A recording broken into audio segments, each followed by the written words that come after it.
Motley Crue. They were, but you cannot deny though how Motley Crue was big in the 80s. I am not a fan of Motley Crue. Full disclosure, I am not a fan of Motley Crue at all. I know.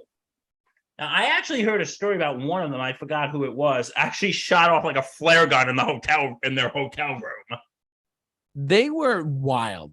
They were a band that was out of control, very much on the wild side of stuff. They were crazy back in the 80s. Oh, they were nuts. They were like, girls.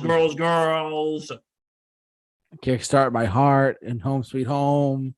Vince. What's that? My favorite Motley Crue song, Dr. Feelgood. Dr. Feelgood.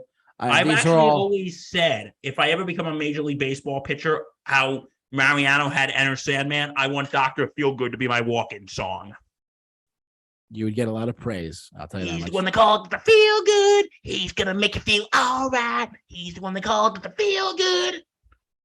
Yeah, I am not a Motley Crue fan whatsoever. I'm not a fan of them. But I will acknowledge that they were enormous back in the day. I mean, it's funny. They were a band that really did their best to and also they really were into, like, for lack of a better word, sex, girls, you name it. The song Girls, Girls, Girls. I had this conversation today. This Girls, Girls, Girls is about strip clubs and girls, whenever they would tour and go out, wherever. They lived that life like crazy. No. Of course. Oh, how did you know? Of course they were, Bill. That was sarcasm. Of course. I know. I'm just kidding. But they were huge. I mean, they're on their stadium tour. Vince Neil, I heard, sounds terrible, though, on their tour, though. I will say that. I heard he just sounds awful. Like vocally wise, I had a friend of mine, shout out to my friend Christian, who saw them on the stadium tour when they were in New York. He said that Vince Neil, his vocals were drowned out and he could barely sing anymore. I'm like, why are you still touring if you can't? He said it was almost as bad as Bon Jovi. Yeah, and he's had his issues too.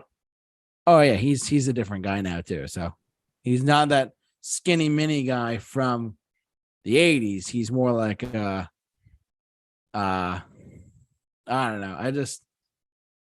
I could never get into them. I never liked them to begin with. I mean, they're like, a lot of their songs didn't have a lot of depth in them. And I'm not saying all songs need to have depth, but I'm just saying, for me personally, I am just not a big fan of their style. With Vince Neil, there was a celebrity wife swap episode when his girlfriend swapped when he swapped his girlfriend with Gunnar Nelson's wife. And I remember Gunner's like, because he's talking to us, who's your husband? Goes, well, my boyfriend is Vince Neil of Motley Crue. And Gunnar Nelson is like this, uptight. And he's like, my wife is with Vince Neil of Motley Crue. I'm scared. And celebrity wife swap, my guilty pleasure. But anyway, but yeah, like, I can see why you think they're overrated, though. And also they were also part of the bands that tried to copy grunge. And when we get to that, I'm going to bring this up. That's next week when we talk about the 90s.